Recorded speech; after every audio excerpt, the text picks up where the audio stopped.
Bonjour à tous, je suis Hortense Leluc et vous écoutez Décodeur, le podcast dans lequel j'échange avec des pros de la déco.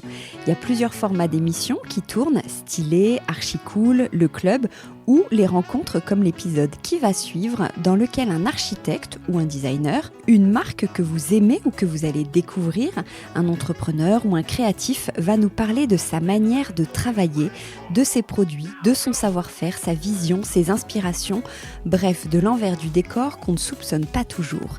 Et c'est ça la force du podcast, on prend le temps, on va plus loin, on décortique, on apprend, on comprend. Il y a une forme d'intimité, de complicité et d'authenticité à laquelle je tiens beaucoup. Merci d'être si nombreux à écouter. Si vous venez de découvrir le podcast, bienvenue. N'oubliez pas de cliquer sur s'abonner pour ne pas rater les prochains épisodes.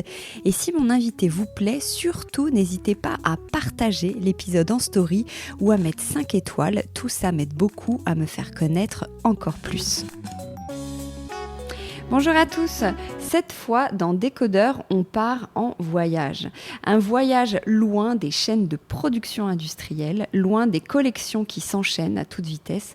On part en Inde, là où chaque motif raconte une histoire, où chaque couleur est un langage et où la main de l'artisan est au cœur du projet.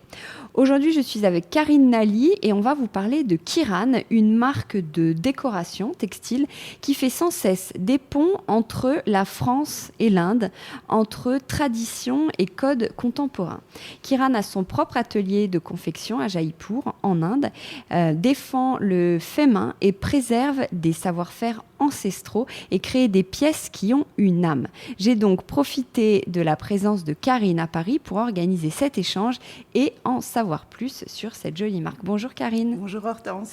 Je fais une petite parenthèse pour remercier Querc, qu'on enregistre chez Querc, que tu découvres avec moi ce matin. Ce sont des espaces de bureaux haut de gamme, inspirés des codes de l'hôtellerie de luxe. Ça veut dire quoi ? Ça veut dire que vous pouvez, votre employeur peut avoir des bureaux chez Querc et vous pouvez bénéficier de la conciergerie, d'un barista, d'un service de restauration selon les lieux. Querc peut aussi organiser vos événements d'entreprise. Chacun a un rooftop aussi, une salle de sport, un espace wellness. Bref, ce sont 4 adresses dans le 8e dont je voulais vous parler, qui sont très belles, très bien pensées. Je confirme, on est dans le luxe ce matin. On est hyper bien installés. Karine, je me dis qu'on va peut-être commencer par le début. Quelle est l'histoire de Kiran ? Comment ça a commencé ? Alors, c'est un voyage en Inde. C'est une histoire de voyage toujours, Kiran. Donc, j'ai fait un voyage en Inde touristique. Ça faisait longtemps que je voulais aller en Inde, mais je ne l'avais jamais fait. Et je me retrouve en Inde au milieu des tissus, des couleurs et de cette vie indienne. Et ça a été un coup de foudre, un choc, un tsunami dans ma vie, professionnelle et personnelle, puisque l'histoire lie vraiment les deux. Et je suis tombée amoureuse du block print, vraiment le premier atelier donc, d'impression à la main au bloc dans lequel je suis allée. Je sais pas, ça a été comme un choc. J'ai eu l'impression d'appartenir à ce monde. Et comme je ne fais jamais rien à moitié, je suis tombée amoureuse de la personne qui m'a emmenée dans le premier atelier de block print. Et donc, j'ai complètement changé de vie. Donc Kiran n'est pas né d'un business plan, c'est à peu près l'exact contraire de ça. À l'époque, moi, j'étais décoratrice et j'avais des boutiques de déco dans le sud de la France. Et du coup, j'ai très vite monté une petite collection pour mes boutiques au départ. Ah oui, voilà. Donc c'est vraiment parti d'un voyage personnel. C'est un voyage personnel. Ça faisait très longtemps que je voulais aller en Inde. J'ai pas mal voyagé dans ma vie, mais l'Inde, vraiment, ça me tenait à cœur, mais je ne l'avais jamais fait. Peut-être parce qu'il y avait quelque chose de spécial qui m'attendait là-bas, donc il fallait que ce soit le bon moment. Et voilà, vraiment, ça s'est fait très, très spontanément. Donc c'est une histoire de cœur, de coup de foudre, de passion, mais vraiment pour cet artisanat. Enfin, j'ai vraiment ressenti quelque chose. J'étais là-bas chez moi. C'est très bizarre à expliquer. Alors, je sais qu'il y a plein de trucs sur l'Inde, la spiritualité. C'est pas ce niveau-là. C'est vraiment, dans ces ateliers, j'étais bien, j'étais chez moi, j'ai eu envie de faire quelque chose. Moi, j'ai fait l'école ESMOD il y a très longtemps. Je suis donc styliste et comme toute styliste, voilà, je voulais un jour monter une marque, mais ça s'était jamais fait. Et moi, je suis quelqu'un d'entier et de spontané. Et en fait, je sais pas, j'attendais que la vie m'apporte cette idée, ce projet. Et là, ça a juste été une évidence en fait. Et donc, on a créé cette petite collection pour ma boutique de déco. Et chaque année, moi, j'exposais avec la boutique de déco en tant que décoratrice et boutique sur le salon Vivre Côté Sud à Aix-en-Provence. Et en fait, Kiran est vraiment né là, c'est-à-dire que j'ai décidé, parce qu'on était une fin d'année, j'ai décidé qu'en juin, puisqu'il fallait s'inscrire, etc., en juin, je présenterais une collection. Voilà, elle n'était pas faite, rien n'existait. Et c'est comme ça que Kiran est né. Et donc Kiran, l'essence de Kiran, le nom Kiran est né. Enfin, c'était assez évident parce que Kiran en hindi veut dire rayon de soleil, et qu'en fait, moi, je l'ai orthographié de manière à ce que ce soit l'anagramme de mon prénom Karine. Oui, c'est ça, je me suis demandé. Tiens, quand je l'ai écrit, voilà. Je me suis dit Karine, Kiran, est-ce qu'il y a quelque chose? Voilà, mais, oui. donc, dans l'orthographe, enfin en Inde, ils ne voient pas le lien, mais voilà, on l'a orthographié de manière à ce que vraiment ça représente mon prénom. Donc ça a commencé avec une collection que tu vendais dans tes boutiques, et après, à quel moment tu as fait la bascule d'abandonner les boutiques et de ne te consacrer qu'à Kiran? Alors c'était un projet déjà dans ma vie d'arrêter ces boutiques. J'en avais vendu une, l'autre était en vente. C'était vraiment, j'avais envie d'arrêter les boutiques. Comme on n'a rien calculé, voilà, vraiment, tout était très spontané. Donc en fait, on s'est retrouvés sur le salon Côté Sud pour vendre en B2C à des particuliers, mais ce salon Vivre Côté Sud, c'est aussi un salon où il y a du B2B. Et donc on a été contactés par des boutiques. On s'est dit, ah bon, ok, alors est-ce qu'on vend aux boutiques? Oh bah, t'as une commande, tu vas pas la refuser. Donc, on a eu une grosse commande d'une boutique qui ouvrait à Cannes, un concept store.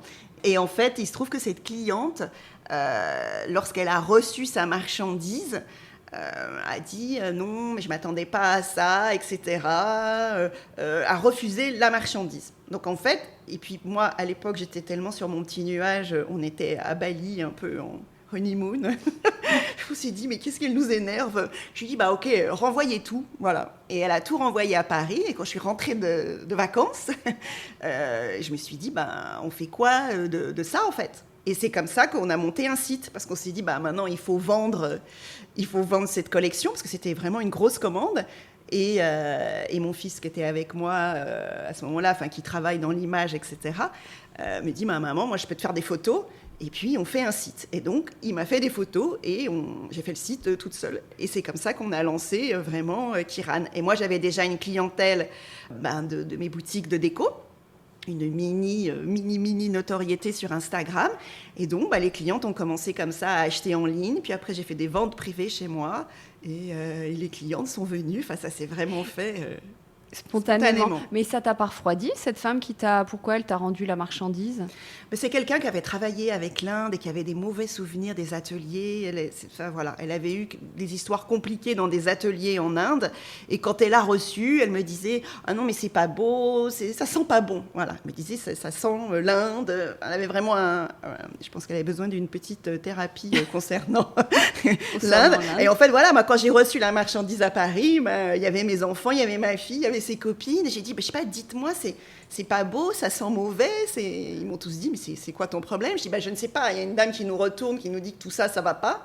Et tout le monde, mes amis, me disaient, mais non, mais c'est très bien. Voilà.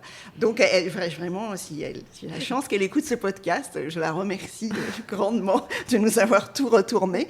Parce qu'à cette époque-là, on était vraiment en mini-production. Et de toute façon, j'aurais pas pu produire le double dans le même timing. Donc, voilà. Excellent. Alors, toi, tu vis entre Jaipur et Paris? Ouais, vraiment. Ou Paris ou le Sud?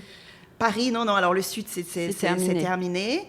Vraiment, je vis entre Jaipur, Paris et Essaouira. Parce que j'ai aussi un lieu à Essaouira. Et je répartis mon temps comme ça. Parce qu'en plus, donc, de ce que j'ai compris, tu as ton conjoint qui est en Inde, c'est ça? Voilà. Du coup, mon conjoint que j'ai rencontré en Inde est indien. Et donc, c'est lui qui dirige là qu'Iran, en fait, notre atelier de confection à Jaipur. Donc tu ne vas pas 2 fois par an en Inde, tu es vraiment beaucoup là-bas. Ah non, alors il y a eu des époques où voilà, j'avais encore ma fille qui était à la maison, donc là je faisais beaucoup d'allers-retours. Maintenant j'y vais effectivement 2 fois par an, mais quand j'y vais, je reste 3 mois. Ah oui, c'est ça, excellent. Au niveau trajet, c'est 2 fois par an, mais je reste longtemps. Ouais, j'ai vraiment plusieurs vies en une. Qu'est-ce qui te plaît tant en Inde ? Tu disais c'est marrant, c'est pas c'est pas forcément la spiritualité, la joie, etc. C'est toi plutôt, c'est le savoir-faire qui t'a tapé dans l'œil ? Moi, c'est vraiment l'artisanat, les couleurs. Oui, alors il y a aussi la spiritualité, ça en fait partie, mais c'est pas ça vraiment qui m'a frappée. C'est vraiment c'est l'artisanat, en fait, le fait que tout soit possible et en même temps tout est complètement impossible parce que c'est vraiment très difficile de travailler en Inde quand on a des deadlines, des contraintes de qualité, etc. Et pourtant, tout est possible, tout prend forme, tout naît sous nos yeux. Ils ont vraiment un savoir-faire qui est vraiment extraordinaire et sans limite, ouais. Ouais. Toi, tu as ton propre atelier de confection, c'est ça ? Ouais. Nous, on a eu très vite notre propre atelier de confection. Alors, au début, on a travaillé avec des petits ateliers et un sous-traitant. Il y a un moment où on avait besoin d'un peu plus de production, on lui mettait un peu la pression. Et en fait, vraiment concrètement, un soir, on rentre du restaurant et on passe devant cet atelier en moto et je vois de la lumière. Et je lui dis donc à Banou, mon conjoint, regarde, ils ont oublié d'éteindre la lumière. Et il me répond, non, ils travaillent. Je lui dis, mais comment ça, ils travaillent ? Il me dit, t'as vu la pression que tu leur as mis aujourd'hui ? Il faut qu'ils les finissent, tes robes. Parce qu'à l'époque, on faisait des vêtements. Il faut qu'ils les finissent, tes robes, donc ils travaillent la nuit. Je lui dis, non, mais c'est pas possible, mais moi, je savais pas, mais voilà. Et là, c'est à ce moment-là, je me suis dit, non, alors moi, je veux un atelier, je veux des employés salariés, puisqu'en Inde, les employés sont tout le temps payés à la pièce. Jamais salariés. Et moi j'ai dit voilà, je veux notre lieu, je veux des salariés, des gens dont on prend soin. Je veux pas qu'on travaille la nuit. S'il y a plus de travail, mais il y aura plus de salariés. Mais voilà. Et vraiment, j'étais complètement naïve, mais c'est vraiment ça qui se passe en Inde et pas qu'en Inde. Et moi j'ai dit non, mais moi ça m'intéresse pas du tout d'avoir une collection. Je me sentais vraiment pas à l'aise avec le fait que y avait des gens qui bossaient toute la nuit pendant que nous on allait dormir pour que le lendemain on ait notre marchandise. Et donc on a pris la décision à ce moment-là et on a monté d'abord un tout petit atelier avec un employé et puis quelqu'un qui faisait la couture, notre master. C'était le tout premier qu'on a débauché en fait parce qu'il était très très mal payé et mal traité dans cet atelier avec lequel on sous-traitait. Donc au début, on n'avait que lui. Et puis on avait un homme un peu à tout faire, qui rangeait, qui coupait les fils, qui repassait. Et au début, on a commencé comme ça, vraiment tout mini. On a loué un petit studio. Il y avait 2 mini-pièces, une avec les tissus et une avec la machine à coudre et la table de coupe. Mais au moins, il travaillait dans de bonnes conditions. Il travaillait dans de bonnes conditions. Pour moi, c'était évident. Mais encore une fois, j'étais très, très naïve. J'étais ignorante, en fait, sur le sujet. Et pour moi, c'était vital. Et depuis, tu as grossi avec toujours... Et il y a toujours ces bonnes... il y a toujours... l'atelier a vraiment grandi. On s'est installé vraiment dans une villa l'année dernière. Donc là, on est... Ça dépend des moments, mais on est jusqu'à 5-6, plus les personnes... 5-6 qui cousent, plus les personnes qui coupent les fils, etc. Et en fait, chaque fois qu'on a plus de travail, on rachète une machine et on recrute. Voilà, et moi, mes employés ont leur dimanche. Bon, alors, je sais qu'ici, on va me dire, il faudrait 2 jours, mais déjà en Inde, 95% des gens n'ont pas de dimanche, n'ont pas de jour de congé. Donc moi, ils ont un salaire, des dimanches, quand ils doivent pas, ils ont des congés pour les fêtes, il y a différents festivals toute l'année, c'est très important en Inde, Diwali, Holi, etc. Et oui, pour moi, c'est une évidence. C'est ça ou rien. C'est-à-dire, si j'avais pas pu faire ça, moi, ça ne m'intéresse pas de produire dans des grandes usines. C'était même la question ne s'est jamais posée en fait. Et tu accompagnes les femmes aussi particulièrement, je crois. Alors oui. Alors on essaie de recruter des femmes. Enfin moi mon rêve au départ c'était un atelier de femmes. On a même monté une ONG, on voulait monter un atelier où on formait des femmes veuves, parce que les veuves en Inde, ça pourrait durer des heures, la condition des femmes en Inde, mais en particulier les veuves sont rejetées de leur famille, etc., et souvent avec leurs enfants. Donc vraiment, moi, j'avais l'intention de monter un atelier avec des femmes veuves, de scolariser les enfants, enfin plein de bonnes intentions. C'est très, très difficile. La culture indienne, les traditions indiennes, c'est très difficile. On arrive avec toutes nos bonnes idées, mais c'est vraiment très compliqué à mettre en application. Donc ça, on n'a pas pu le faire. Moi, chaque fois que je peux, j'essaye de recruter des femmes. C'est très compliqué parce qu'elles viennent à l'entretien avec leur mari et en fait c'est le mari qui décide ou pas. Souvent elles ne peuvent pas sortir de la maison, donc on va les embaucher et puis dès qu'il y a un festival ou quelque chose, elles vont dire aujourd'hui je viens pas, mais en fait elles viennent plus pendant 15 jours, parce qu'elles ont des obligations familiales qui sont bien plus importantes que celles qu'on peut avoir nous en tant que mère de famille ou épouse ici en France. Et du coup, recruter des femmes c'est assez compliqué. Mais j'essaye toujours, je m'acharne, elles partent et puis j'en recrute d'autres, etc. Dès qu'elles ont des bébés, en général, elles partent, elles ne reviennent plus. Parfois, même, on recrute des jeunes filles qu'on forme et puis à un moment, il faut qu'elles se marient. Et quand elles se marient, elles ne reviennent plus. Mais quand même, je continue parce que ce peu de temps qu'on leur donne d'indépendance, de valorisation de leur personne, c'est toujours ça. Peut-être qu'elles reviendront un jour. Et puis, en parallèle, on travaille pour le coup, là maintenant, avec une ONG qui est dans un village à côté de Jaipur, où ce sont vraiment toutes les femmes du village qui travaillent, qui viennent à tour de rôle. Donc, encore une fois, on leur donne des tâches sur lesquelles on n'a pas vraiment de deadline. Par exemple, nous, il y a des pompons, souvent aux 4 coins de nos coussins. Donc, on va leur commander des pompons, mais ça peut être dans 15 jours, mais on sait qu'on a suffisamment de stock pour tenir 2-3 mois. Parce qu'ils nous disent dans 15 jours... Mais s'il y a un festival ou quel que soit un décès, il y a 3 femmes, parce qu'elles sont souvent de la même famille, qui vont disparaître une quinzaine de jours et qui ne vont pas venir travailler. Donc on essaye le plus possible de faire travailler cette association. Et puis peut-être qu'un jour, on arrivera vraiment à en créer une, mais c'est pas aussi simple que ça en a l'air. Vous avez votre propre atelier de confection et tu travailles aussi avec des ateliers familiaux pour d'autres techniques ? Alors, nous, notre atelier, c'est un atelier de confection. D'accord. C'est-à-dire qu'en fait, nous, on n'achète que du tissu blanc, brut, soit qu'on fait teindre. Donc là, on travaille avec un tout petit atelier où toute la teinture est faite de manière artisanale. Soit on le fait imprimer donc au block print, c'est la grosse majorité de nos collections. Et là, on travaille avec 2-3 ateliers, mais qui sont effectivement des petits ateliers familiaux qu'on connaît, où on connaît tout le monde. Là, par exemple, l'impression est arrêtée pour 3 semaines. C'est assez dramatique pour nous, pour notre réassort, et voilà. Mais le fils se marie, donc pendant 3 semaines, ils ont tout arrêté. Voilà, mais je suis invitée au mariage, c'est magnifique, mais ça ne va pas me donner mon stock de tissus.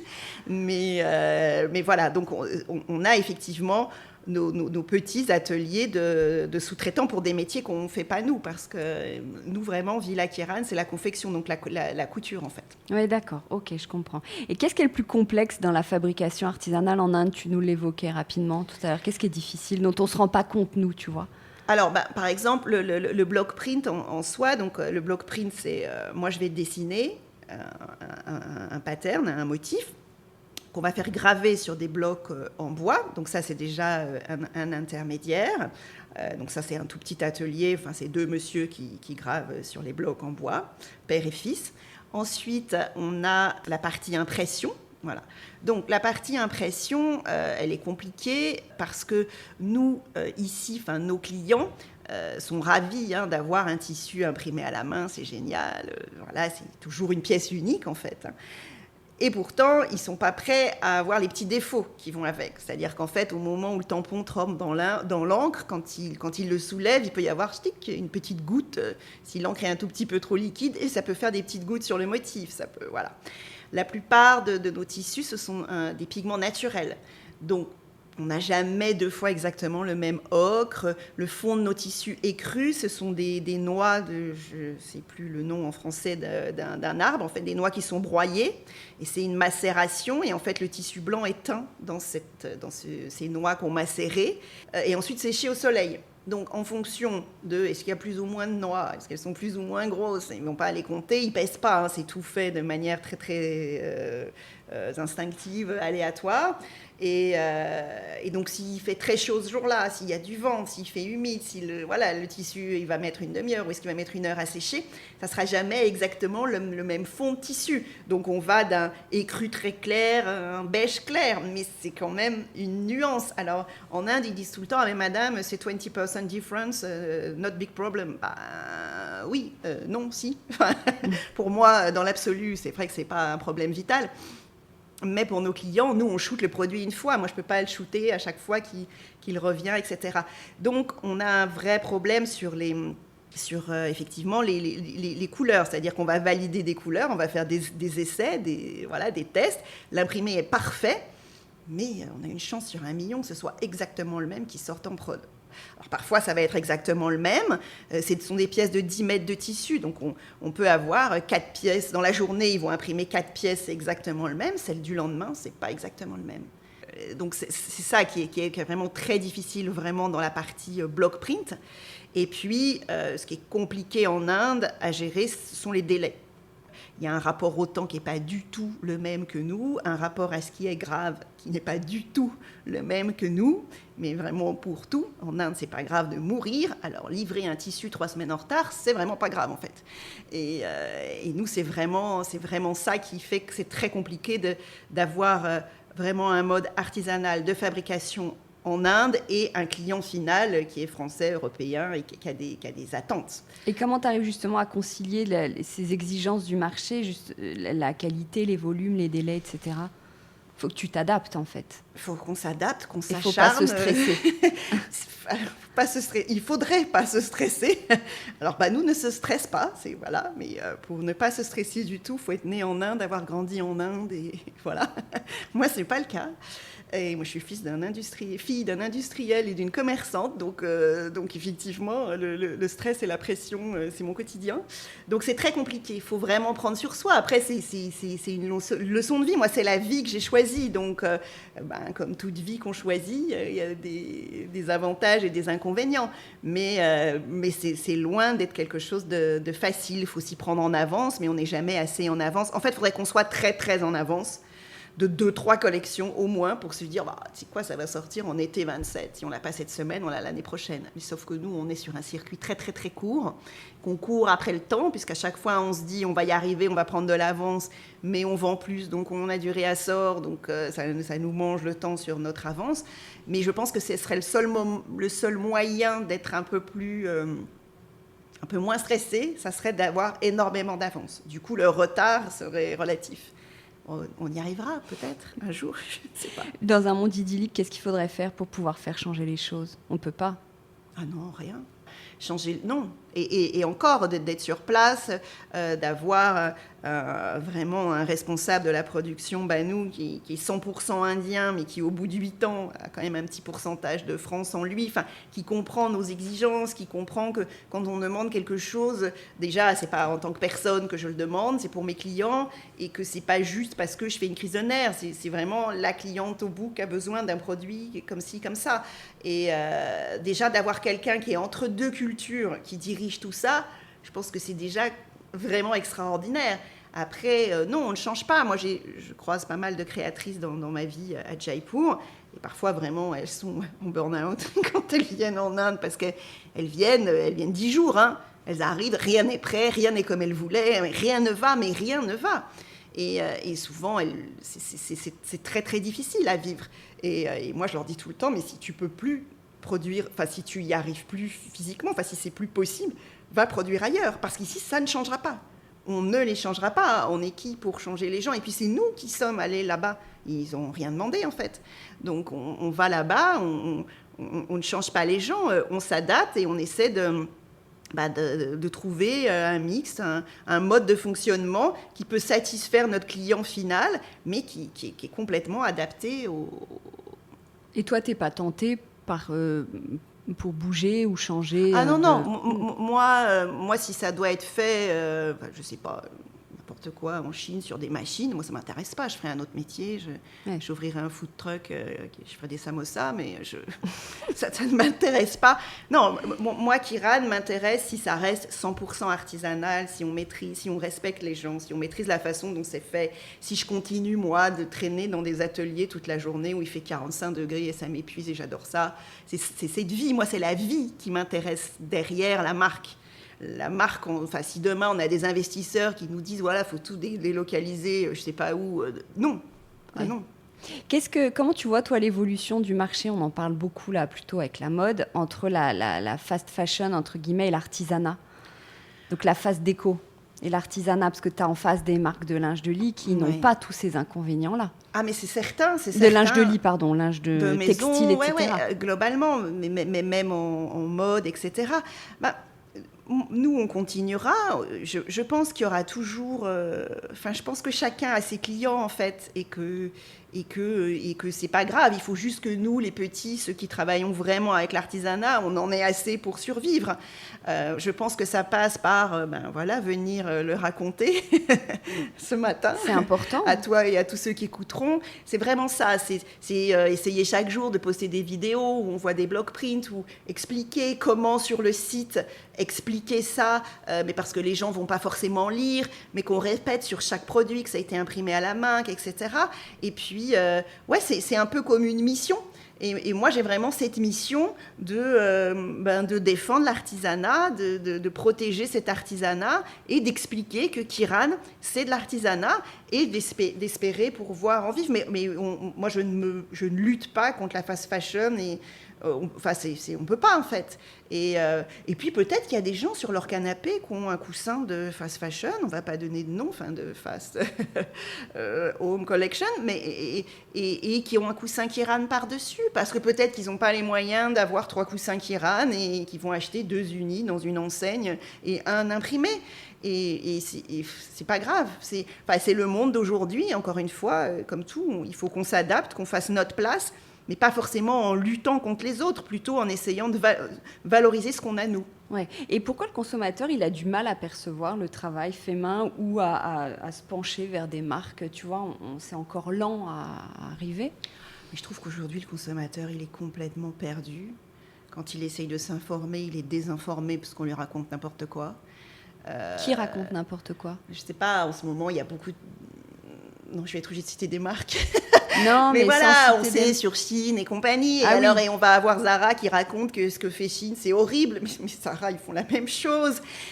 En fait, c'est ça. Et les gens croient ce qu'on leur raconte. Ah, bien sûr, Shein, c'est horrible. Mais il y en a plein d'autres, des marques avec des noms, des marques qui vendent cher et qui ont exactement le même mode de production.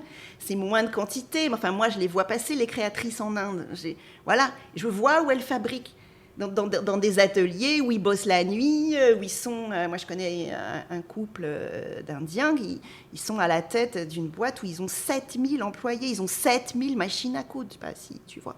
Donc, je ne citerai pas les marques qui fabriquent chez eux, mais c'est des marques qui parlent d'artisanat, qui disent, moi, quand je vais en Inde, c'est mon pays de cœur, Voilà, Moi quand je parle parfois avec des créatrices et je leur dis, est-ce que tu as une idée du salaire moyen, de combien est payé le gars qui est derrière la machine à coudre, qui fait ta robe ou ton coussin Elles n'en ont aucune idée, les gens n'en ont aucune idée. Parce que ce n'est pas leur problème. Elles viennent en Inde, elles veulent avoir le produit qu'elles veulent, et puis elles tirent, elles grattent le prix parce qu'il faut qu'il soit le moins cher possible pour faire plus de marge, parce que c'est très dur pour les marques aujourd'hui de survivre, donc moi je peux le comprendre. Mais quand je dis, voilà, la désinformation, c'est que ces gens-là vont dire, moi je travaille dans un petit atelier familial, mais c'est pas vrai, ça part la nuit, c'est fait par je sais pas qui, elles n'en ont aucune idée. Et de toute façon, si la production devient très importante, c'est-à-dire des marques qui vont vendre à 200 revendeurs, ça peut pas être artisanal, et ils ne peuvent pas maîtriser, c'est impossible, voilà. Et le consommateur, il croit ce qu'on lui raconte, c'est normal, ça me paraît normal, il s'informe, on lui dit quelque chose et il le croit. Et le consommateur aussi, il n'a pas forcément le budget. Le fait main implique aussi un prix qui est un petit peu plus conséquent. Comment tu défendrais, toi, justement, ce prix? Comment t'expliquerais aux gens qu'il faut, de toute façon, si c'est artisanal, ce sera forcément un peu plus cher? Est-ce que le consommateur, il est prêt à l'entendre ? Certains oui, d'autres l'entendent, le comprennent et pour autant n'ont pas les moyens. Mais nous, on le voit et c'est beau. Moi, j'ai des clientes fidèles depuis le début de Kiran, mais qui achètent très très peu. Mais c'est parce qu'elles veulent vraiment un coussin ou elles vont acheter la paire de rideaux, mais elles vont mettre 6 mois à se décider. Et moi, je trouve ça très touchant parce que dans ces clients-là, on sent une vraie conviction, un vrai parti pris. Donc, ce n'est pas forcément lié, bien sûr, c'est toujours lié aux moyens et à l'argent qu'on peut y consacrer. Mais moi, je pense qu'il faut informer les consommateurs et je pense encore une fois qu'ils peuvent... ils sont intelligents, les gens sont intelligents et ils peuvent faire la part des choses. Ils comprennent. Nous, notre mission, c'est de leur montrer, leur expliquer, leur montrer la main de l'homme, entre guillemets. Moi, je le fais beaucoup parce que nous, on a aussi des employés ou des sous-traitants qui ne veulent pas être filmés, mais on voit leurs mains tout le temps, on demande l'autorisation de leurs mains, parce que c'est ça qui est important. Et nous, chaque produit est créé par les mains de quelqu'un, de plusieurs personnes. Et c'est ça qui est beau.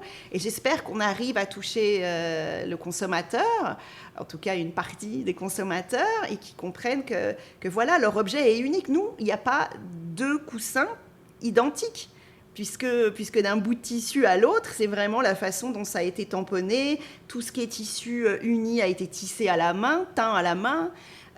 Donc, nous, on répète, on montre, on explique et on espère que ça peut faire son effet sur plusieurs personnes. Aujourd'hui, les gens veulent beaucoup d'artisanat, on parle beaucoup de Made in France. Oui, c'est très bien le Made in France. Je pense que peu de gens peuvent s'offrir le Made in France dans tous les domaines, que ce soit des meubles, du textile, des bijoux. En fait, c'est très compliqué.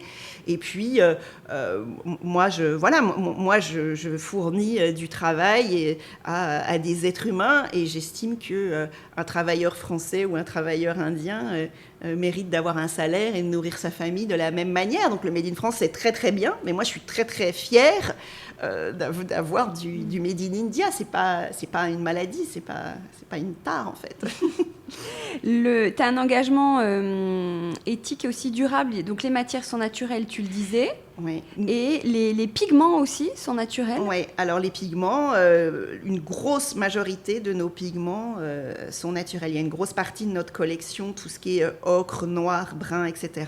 C'est tout fait à partir de pigments naturels, de macération, de graines broyées, Donc, on est vraiment sur des pigments naturels. Et tu fabriques en petite quantité, oui. Mais pas à la commande.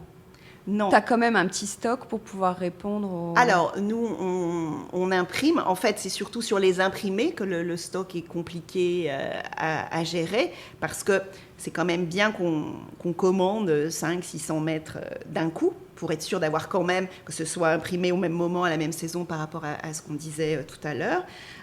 Au temps de séchage, etc. Et après, on fabrique les produits. Donc, nous, on est tout le temps en flux tendu parce qu'au fur et à mesure que Kiran se développe, qu'on a de plus en plus de clients, il faut qu'on recrute. Donc, on court en fait en permanence. On fait du sur-mesure très rarement, mais pour des décorateurs, etc., quand même sur des petites commandes. Et on court après le temps, tout le temps. Et tes chutes de tissu, pareil, tu les transformes On en a très peu, en fait, des chutes, parce que... moi, je fais les plans de coupe. Moi, j'ai une formation de styliste, modéliste. Donc la taille des coussins, la taille des rideaux, dans un sens, dans l'autre, pour avoir le moins de déchets possible. Et puis après, si on a... une bande, par exemple, sur les sofa covers, on a une bande de 25 cm qui n'est pas utilisée, ça, on le quilt, on le surpique, c'est avec ça qu'on fait nos trousses de toilette. Donc, en fait, et moi, je leur ai appris, sous la table de coupe, on a plusieurs poubelles et qui sont par taille de tissu, c'est-à-dire vraiment les tout petits bidules, hop, ça fait vraiment, c'est la poubelle, vraiment, mais c'est mini, et puis les petites pièces de tissu, ça peut faire des patchwork, etc., les moyennes pièces, donc on a des tailles de poubelle, en fait, et moi, chaque fois que je retourne en Inde, je récupère ces cartons Et je dis, bon, ok, avec ce carton-là, qu'est-ce qu'on va faire? Est-ce qu'on peut faire des patchwork? On a un concept store à Jaipur, donc là, les patchwork un peu plus aléatoires, nous, on peut faire des produits qu'on vend dans le concept store. On fait des étuis à lunettes, des petits porte-monnaies.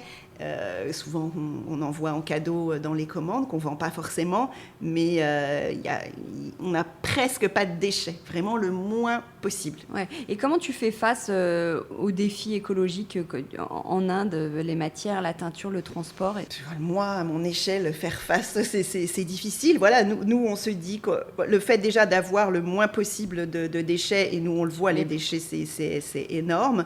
Après, on ne peut pas lutter contre le fait que voilà, ça part par avion. Nous, on ne travaille pas avec des containers parce qu'on a des petits stocks et des délais restreints.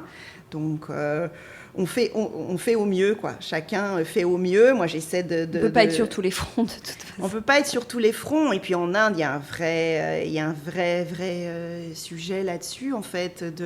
Oui, c'est pour ça que je te pose la question.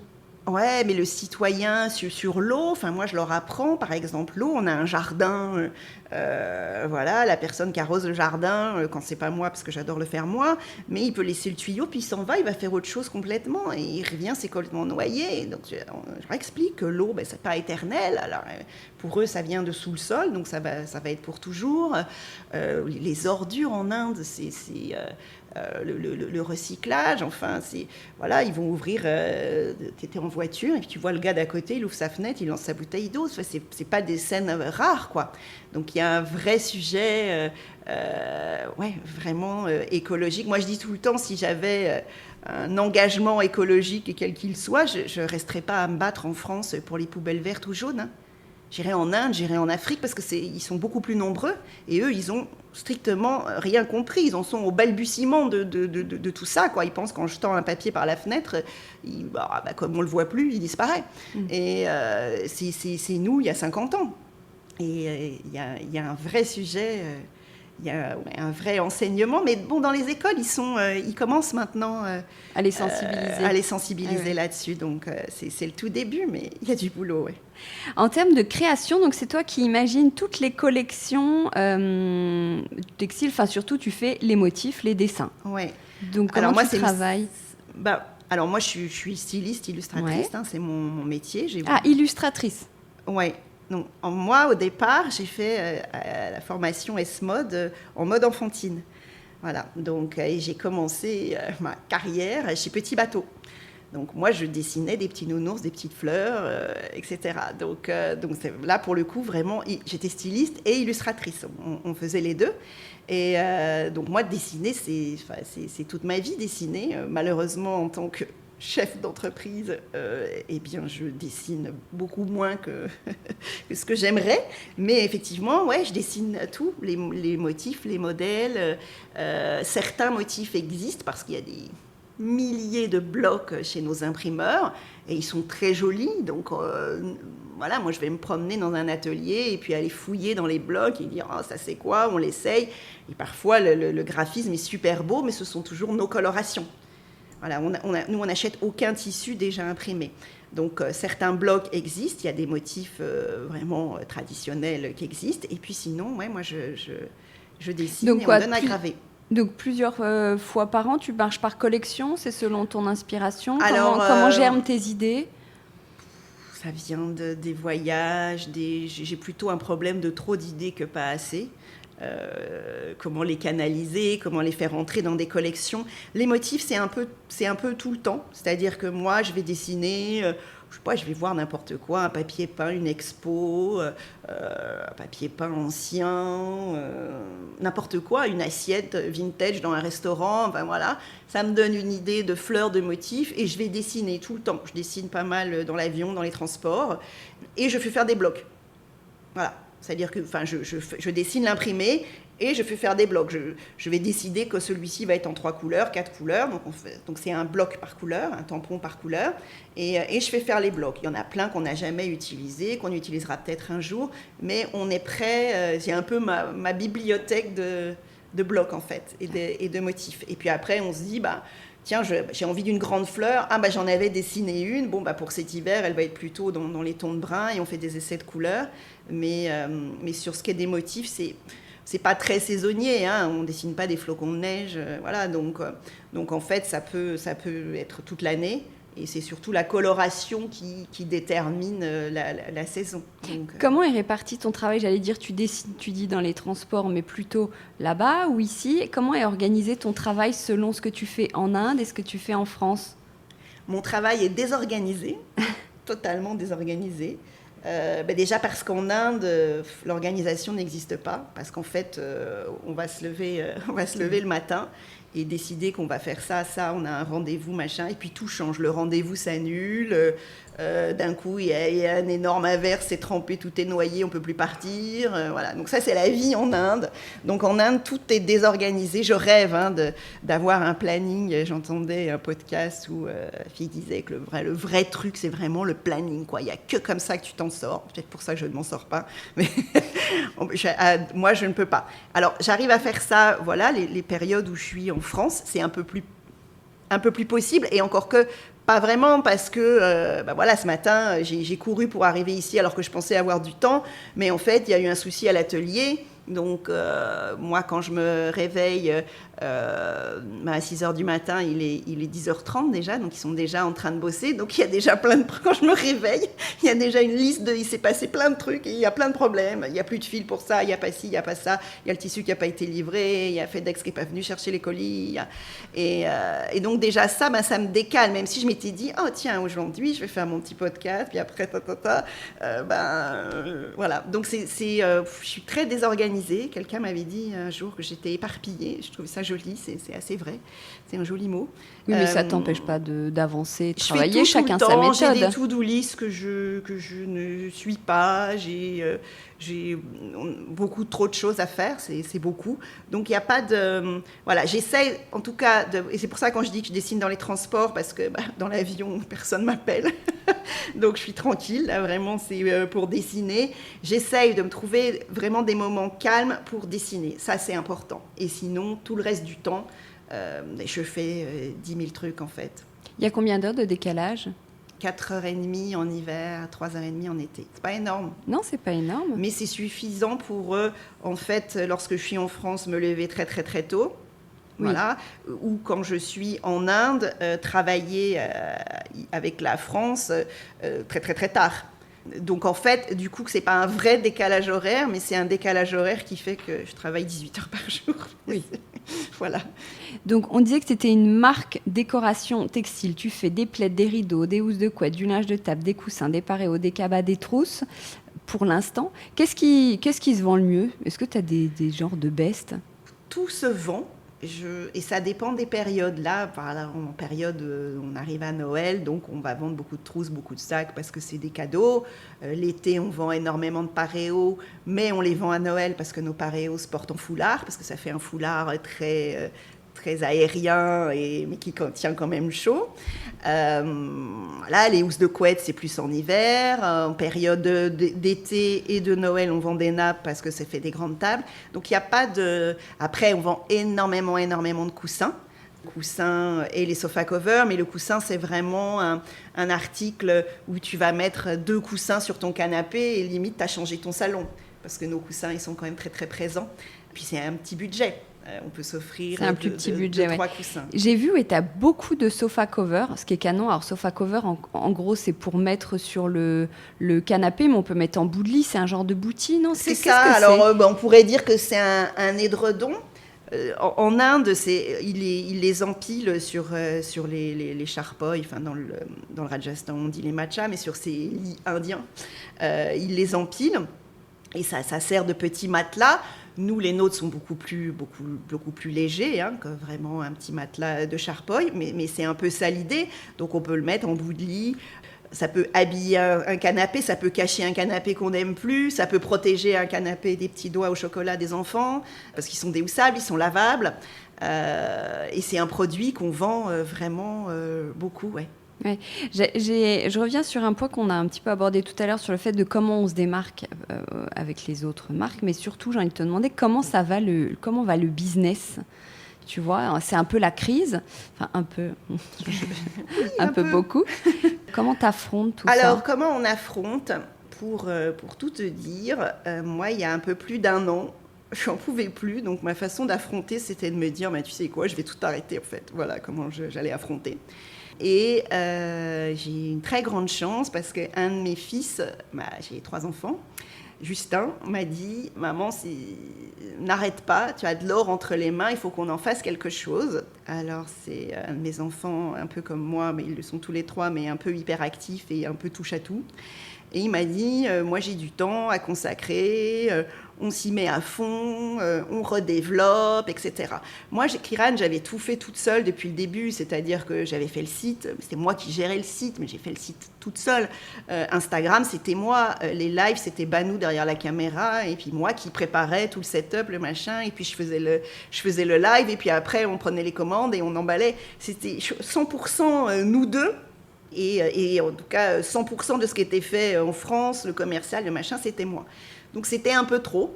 Et on était un peu trop gros pour que ça fonctionne comme ça. Donc il y avait 2 solutions. Soit je redevenais très petit et en fait, je chinais 3, parce que moi je suis une passionnée des tissus anciens, etc. Donc je chinais 3 bouts de tissu, je faisais faire 4 coussins, je les vendais en live et je gagnais 3 sous comme ça. Soit on avait une taille critique, il fallait passer au-dessus. Donc là, on est passé au-dessus, on a refait un site, on a des gens qui gèrent la pub, des gens qui gèrent Instagram, même si c'est toujours moi qui suis derrière. En France, on a maintenant un dépôt, un hangar, on gère tous les envois. Enfin, on est passé il y a 1 an à une autre taille d'entreprise et un autre mode de fonctionnement, tout en gardant la fabrication artisanale. Donc là, on en est là. Donc on peut dire que nous, on ne subit pas trop cette crise parce qu'on a augmenté notre chiffre d'affaires et nos ventes énormément en 1 an. Mais peut-être que si on n'était pas au milieu de cette crise, on aurait explosé en 1 an. Là, on n'a pas explosé. La bonne nouvelle pour nous, c'est que ça nous permet de grandir et de s'organiser en production derrière, pas à pas. Et ça, c'est super important pour qu'on garde notre ADN et notre mode de production artisanal. Donc, on ne va pas dire qu'on ne subit pas la crise, mais voilà, on vit dedans. De toute façon, qu'est-ce qu'on peut faire d'autre ? Donc, voilà, on a changé de structure d'entreprise à ce moment-là. Donc, on a gardé la tête hors de l'eau. Mais c'est du travail acharné. On ne compte pas nos heures et on se fait peur. Et c'est très, très loin d'être l'opulence. Voilà, mais on est content de voir que les gens aiment, les clients sont contents, ils commandent une fois une petite commande, puis la deuxième commande est plus importante, etc. Le fait d'avoir aussi une petite taille d'entreprise, ça nous permet d'être, même si le consommateur est derrière son écran, on est proche de lui quand même, on le suit. Une cliente qui va avoir un souci, Justin va l'appeler personnellement, donc on garde ce côté humain, vraiment. Donc lui, il a intégré un peu l'entreprise ? Oui. Et lui, il s'occupe de tout ce qui est marketing, commercial, expédition, etc. Et c'est lui qui gère les pubs, etc. Il fallait du sang neuf. Je suis un peu vieillissante. Et il fallait des trentenaires aujourd'hui dans un business. Voilà. Ouais. Et, tu te vois où dans 10 ans ? Oh là, je ne sais pas du tout. Ailleurs, moi, je serais contente de passer de voir, mais je ne sais pas, je ne me vois pas... je ne me vois pas retraitée, alors que pourtant, dans 10 ans, je crois que c'est l'âge de la retraite. Donc non, je ne me vois pas retraitée, je me vois, je ne sais pas, ailleurs, peut-être en Inde, peut-être toujours avec Kiran. J'adorerais, mais moi, j'adorerais être la directrice artistique de Kiran. Alors ça, c'est mon grand rêve, c'est-à-dire, en fait, dessiner, m'occuper des collections, mais des prototypes, ne pas gérer, est-ce qu'il nous refaut 300 mètres de tissu, on n'a plus de signes, ne plus regarder les ventes sur le site. Voilà, ça serait mon grand rêve. Et si c'est comme ça dans 10 ans, mais il faudrait que ce soit avant, parce que je risque de craquer avant. Mais ça serait mon rêve. Ou alors complètement autre chose. Je ne sais pas, monter un atelier avec des femmes, un orphelinat, j'en sais rien. Quel conseil tu donnerais à quelqu'un qui voudrait entreprendre, un peu comme toi, dans un projet à impact, entre gros guillemets ? Un projet qui ait du sens. Les jeunes, ils vont arriver avec des projets qui ont du sens plus que les anciennes générations. Je crois qu'il faut vraiment croire en ses idées. Je crois qu'il faut faire quelque chose qu'on aime. Tu me diras, il y en a plein qui réussissent en faisant des trucs qu'ils n'aiment pas. C'est-à-dire qu'en fait, ils font des projets à partir d'un business plan. On en voit des marques comme ça, que je ne citerai pas, qui d'un coup décollent, mais parce que c'est 4 personnes autour du table qui se sont dit, bon, comment on va pouvoir gagner de l'argent ? C'est l'exact contraire de ce que moi, je peux faire. Mais moi, je pense que pour être heureux et tous les matins... Parce qu'entreprendre, c'est difficile. On compte pas nos heures. En fait, on ne fait que ça. Moi, je ne fais que ça dans ma vie. Donc je pense qu'il faut aimer ce qu'on fait et croire vraiment profondément en ce qu'on fait et pas compter ses heures. Et si on se plante, recommencer, parce que c'est pas grave, parce qu'on aura appris, et toujours croire en ses rêves, quoi. Ouais, c'est beau, c'est bien. Ça ressemble à quoi chez toi, en fait ? Parce que du coup, tu as 2 maisons. Est-ce qu'on peut mettre un S à toi ? Chez toi, les toits. Ouais, on peut, tout à fait. Toits. Alors j'ai 3 maisons. Je suis chanceuse. Alors, ça ressemble à quoi chez moi ? À Jaipur, c'est très, très coloré, un peu trop à mon goût, mais en fait, il y a 1 an et demi, 2 ans, j'ai eu la bonne idée avec Banou, mais c'était surtout mon idée, je ne vais pas l'accuser, le pauvre, d'ouvrir des chambres d'hôtes, parce que j'avais eu dans ma vie, avec le papa de mes enfants, j'avais eu des chambres d'hôtes dans le Luberon. Et j'adore recevoir, j'adore accueillir les gens, j'adore cuisiner, j'adore parler de ce que j'aime. Donc, on s'est dit, on va ouvrir des chambres d'hôtes à Jaipur et un concept store, et ça faisait vraiment beaucoup. Et donc, en fait, on a un peu freiné des cas de fer, et du coup, on a emménagé dans nos chambres d'hôtes. Donc, c'est hyper décoré. On a plein de serviettes de bain, toutes les couleurs, toutes les coordonnées, machin, parce que j'avais fait ça très, très fini. J'ai jamais eu une maison aussi finie, puisqu'en fait, on vit dans nos chambres d'hôtes. Donc, c'est très coloré, c'est très joyeux, mais ça fonctionne bien avec la vie à Jaipur. Donc voilà, c'est une maison joyeuse, colorée, lumineuse. De toute façon, l'Inde, c'est lumineux. Moi, c'est ce qui me nourrit, c'est cette lumière tous les jours et cette énergie. Et donc, c'est vraiment... un coin coloré, grand, où on reçoit beaucoup. Je fais pas mal de dîners, il y a pas mal de créateurs, créatrices qui passent. Donc ça parle un peu toutes les langues. Et on fait des repas, des grands repas dans le jardin. C'est joyeux. Et donc le rez-de-chaussée, c'est l'atelier. Donc il y a des bouts de tissu aussi, des cartons, voilà. Ah, génial. Après, la deuxième maison, c'est... Alors, la deuxième maison, c'est Essaouira. Essaouira, c'est un petit riad au cœur de la médina d'Essaouira. Donc ça, c'est mon paradis. Donc là, c'est plus soft, c'est du tas de lac, beige, marron, les portes sont noires, c'est plus neutre. Je l'avais fait avant Kiran, donc je l'ai un peu kiranisé. Maintenant, il y a quand même un peu de fleurs et de touches Kiran dedans. Mais moi, j'aime aussi beaucoup l'artisanat marocain. J'aimerais vraiment en faire rentrer dans la collection Kiran. Donc, j'ai pas mal... les rideaux sont faits à partir de hike marocains.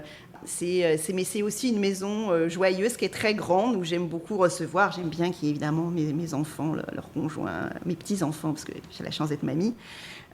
C'est une maison qui est faite pour ça. Et en haut, sur la terrasse en haut, on a la cuisine et la pièce à vivre et une petite chambre. Et quand j'y suis seule, je ne vis que sur la terrasse, en fait. C'est comme si je vivais sur un appartement un peu en extérieur. Et j'ai toujours un moyen d'être bien quand je suis seule. Voilà, donc ça, c'est la partie marocaine. Et puis à Paris, j'ai rénové l'année dernière. J'ai eu la chance de trouver 3 chambres de bonne dans un état lamentable. Et j'ai tout cassé, parce que ça, moi, j'adore. J'ai tout fait casser, j'ai pas cassé moi. Et fait un très joli petit nid sous les toits à Paris, et dans lequel je suis vraiment très très bien, et où c'est vraiment déconseillé de venir si vous faites plus d'1m85, parce que... Mais c'est vraiment un petit nid tout mignon. Et là, c'est des coloris plutôt neutres. Là, j'ai eu besoin d'avoir un lieu neutre, parce que c'est souvent là aussi que je me pose pour dessiner. Donc, c'est calme, c'est neutre. C'est tous les marrons, là, c'est comme la table qu'on voit là. Tout dans les tons de beige chocolat, qui sont des tons que moi, j'ai toujours adorés. Très calme. Ouais. Comment on apporte de la joie dans son intérieur ? Je sais pas, en étant heureux, mais ça passe pas par les collections Kiran. On apporte alors moi j'ai eu un moment de ma vie où j'ai décoré, enfin j'étais décoratrice, hein, j'ai décoré des maisons pour des gens. Ce que j'avais le plus de mal à faire, c'était des gens qui me disaient voilà, clé en main, vous décorez tout jusqu'à la petite cuillère et on s'installe. Je trouvais ça très bizarre, j'avais l'impression qu'ils ne s'installaient pas chez eux. Moi, je crois que la joie, c'est ce qu'une maison raconte, en fait.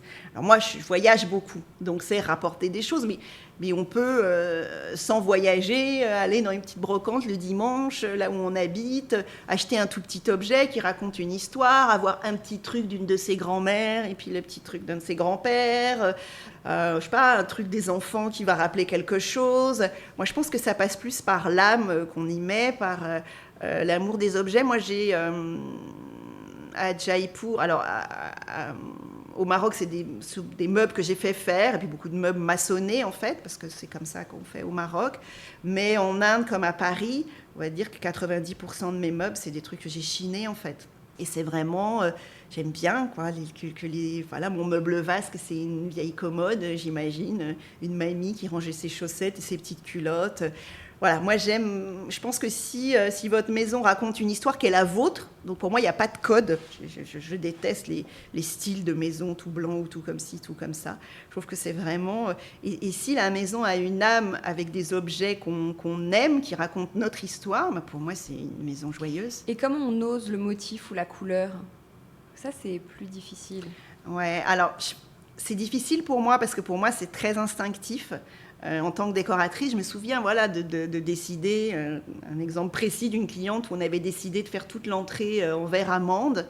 Et puis quand son mari est arrivé le week-end, il lui a dit « mais pourquoi tout ça c'est vert, on refait en blanc ?» Il y a des gens vraiment que ça dérange. Pour moi, c'est très spontané.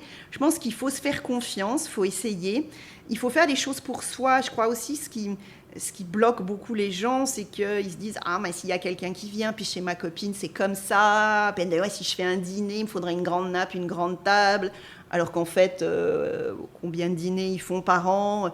Enfin, c'est surtout comment il faut se faire confiance, mais pour plein de choses dans la vie, mais aussi pour sa déco, et se dire, là, j'ai envie de rose parce que j'ai vu ça, machin, j'ai envie que ça explose, je vais mettre un petit coussin rose. On n'est pas obligé de peindre les murs en fuchsia.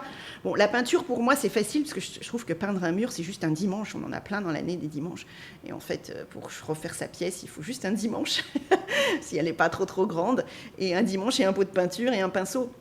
Donc, oser, en fait, faut oser, faut prendre des risques, et au pire, c'est pas grave. Enfin, on peut offrir le coussin à une copine ou le mettre en vente sur le Bon Coin et s'en racheter un autre. Ouais. Donc, il faut que ça tourne. Moi, j'aime bien aussi que les histoires tournent et ne pas se dire j'ai cette déco et c'est pour 25 ans et ça bougera plus. Faut pas se stresser. Non, non. C'est globalement, faut pas se stresser. Faut pas se stresser, c'est très agréable à entendre. Dernière question, si tu faisais un dîner sans table, avec la table, comme en Inde, ouais, voilà, avec six personnes, des personnalités ou pas, connues ou pas, décédées ou pas, qui seraient-elles ? Alors, j'ai réfléchi à un dîner de femmes, parce que je fais souvent des dîners de femmes en Inde avec toutes les créatrices. Je t'ai envoyé la question hier soir, on va dire quand même. Voilà. Oui, ça se prépare, parce que sinon... c'est la seule question que j'envoie la seule en avance pour pas que... Alors, spontanément, je me dis Vanessa Paradis, parce qu'en fait, Vanessa Paradis, c'est une femme de mon âge, et qui a toujours gardé sa ligne, qui est joyeuse. Et en fait, on a un peu grandi ensemble. Et je me suis toujours dit que c'était quelqu'un que j'aimerais rencontrer, qui doit être fort sympathique. Tina Kiefer. Tina Kiefer, parce qu'on en parlait avec l'ONG Les Femmes en Inde, etc. Donc, elle a créé l'association, la fondation, je crois qu'on dit, Toutes à l'école. Et elle a scolarisé des centaines de petites filles. Certaines sont devenues des jeunes femmes maintenant au Cambodge, et qu'en fait, en vrai, quand tu me disais où je voudrais être dans 10 ans, je voudrais être Tina Kiefer, quoi. Moi, je voudrais avoir fait un truc comme ça avant de mourir. Je ne sais pas si c'est dans 10 ans ou dans 15 ans, mais voilà. Donc, j'ai des milliards de questions à lui poser. Ambre Chalumeau, qui est une jeune femme, parce qu'il faut quand même un peu de sang jeune autour de cette table, qui est une jeune femme qui vient de sortir un premier roman, qui est chroniqueuse, passionnée de littérature et quand je l'entends présenter un livre, elle est chroniqueuse et elle a un podcast, j'ai tout le temps envie de le lire. Je trouve qu'elle transmet ça avec une joie, un naturel et une passion qui me plaît énormément. J'ai pas du tout le temps de lire dans cette vie et ça me fait du bien de l'écouter du coup. Meryl Streep, parce que voilà, pour moi c'est l'actrice par définition qui a traversé les époques et qui est fidèle à elle-même et voilà. Amrita Shergill, qui est une peintre indo-hongroise, qui est née dans les années 20, enfin c'était une peintre dans les années 30, elle est morte très jeune et elle a beaucoup voyagé, elle a vécu en Hongrie, puis en Inde, puis à Paris. Et c'était une femme très moderne pour son époque et qui a réussi à mélanger les cultures et ça se retrouve dans sa peinture et voilà, elle était féministe, elle était indépendante et ça me plaît bien comme idée. Je pense qu'elle aurait vraiment quelque chose à raconter d'intéressant, surtout qu'elle avait un peu l'âge de mes grands-mères, donc ça serait pas mal. Et puis Françoise Dorget, la créatrice, fondatrice de la marque Caravane. Alors, peut-être trouvé bizarre que je parle des concurrents, mais moi je pense qu'on n'est pas des concurrents, on travaille tous ensemble sur les mêmes marchés. Et Françoise Dorget, pour moi, elle a tout inventé en fait. C'est la première qui a ramené l'idée des petits matelas indiens pour en faire des sofa covers. Hein. C'était son idée à elle. C'est la première qui a ramené des tapis marocains, des tentes berbères et qui s'est dit on va les mettre dans les apparts des bobos parisiens. Et je pense que toutes les marques de textiles, aujourd'hui, on lui doit tout à elle, en fait. Je ne sais pas si nous, on aurait osé le faire si elle ne l'avait pas fait avant nous. Donc, c'est smart de lui rendre très smart de ta part de lui faire ce clin d'œil. Oui, mais je trouve que faut être... Enfin, moi, je suis quelqu'un d'assez droit et je trouve qu'il faut être honnête. C'est assez important, ça lui revient à elle. Après, peut-être qu'on l'aurait fait, peut-être que j'aurais été la première, ça n'avait pas été elle, mais en tout cas, c'est elle. Et on lui rend, elle n'est plus chez Caravane aujourd'hui, donc, mais ce Caravane d'avant qu'elle a créé à l'époque des boutiques, des petites boutiques Caravane et de tout ce qu'elle rapportait, moi j'y allais, ça me fascinait, j'avais pas mis un pied en Inde. Et puis peut-être aussi parce qu'on aurait des choses à se dire, parce que je pense qu'elle adore l'Inde, qu'elle vit aussi au Maroc et à Paris, et donc on aurait sûrement des trucs à se raconter. Plein de points en commun. Voilà, et si je peux rajouter une 7e personne, j'aimerais que ma grand-mère italienne soit là, pour que du coup ce soit elle qui nous prépare les pâtes pour le dîner. Bien sûr, tu peux l'ajouter. Bon, merci beaucoup Karine, c'était vraiment très sympa d'échanger avec toi. C'est marrant, il y a toujours une émotion palpable de discuter avec quelqu'un qui travaille avec l'Inde. Je ne sais pas pourquoi, chaque fois ça me fait ça, c'est très fort ce que tu as raconté, c'est vraiment hyper intéressant. Peut-être parce que c'est la passion, parce que c'est beaucoup d'amour, beaucoup de passion, beaucoup de patience, et qu'effectivement, l'Inde... Il y a un sujet dont on n'a pas parlé, donc je me permets de le faire. Depuis 3-4 ans maintenant, on organise les Kiran Tours, où justement, pour partager cette passion, on accueille 10 femmes pendant 10 jours à Jaipur, et qu'on les promène dans notre vie, dans nos ateliers. Il y a des cours de cuisine, des cours de block print, enfin des cours, voilà, des formations, des présentations. On se balade aussi un peu aux alentours de Jaipur, on les emmène à la campagne, dans la famille de Banu en fait, vivre une journée vraiment traditionnelle indienne. Et pour se rattacher à ce que tu disais, je pense que c'est peut-être ça qui est émouvant, c'est que c'est ma vie, c'est ma passion, et qu'avec les Kiran Tours, on la partage, cette passion. Ah oui, c'est non 4 fois par an ? Non, on l'a fait 2 fois par an. L'année dernière, on l'a fait qu'une fois, et cette année, comme on était en pleine restructuration et réécriture de la marque, on ne l'a pas fait. Donc le prochain sera normalement en octobre-novembre 2026. 2026, ok. Voilà. Bon, on peut te contacter. 10 femmes, 10 jours, c'est très peu de place. 10 femmes, 10 jours, génial. Eh bien, merci beaucoup, Karine. Merci à toi. Décodeur, c'est terminé pour aujourd'hui. Merci beaucoup d'avoir écouté en entier. Si vous avez aimé, n'oubliez surtout pas de vous abonner au podcast pour ne pas rater les prochains épisodes et retrouver tous ceux qui ont déjà été enregistrés. N'hésitez pas non plus à le partager en l'envoyant à vos proches qui pourraient être intéressés ou en story Instagram. D'ailleurs, on peut se retrouver sur le compte Décodeur où je poste très régulièrement. Et si jamais vous avez 15 secondes, n'oubliez pas de laisser 5 étoiles ou un avis, c'est juste sous la liste des épisodes. Non seulement ça me fait très plaisir évidemment, mais dans la jungle des podcasts, plus on a de notes, plus on se fait remarquer, ce qui est très important pour moi. Voilà, merci beaucoup et à très bientôt alors, ici ou ailleurs.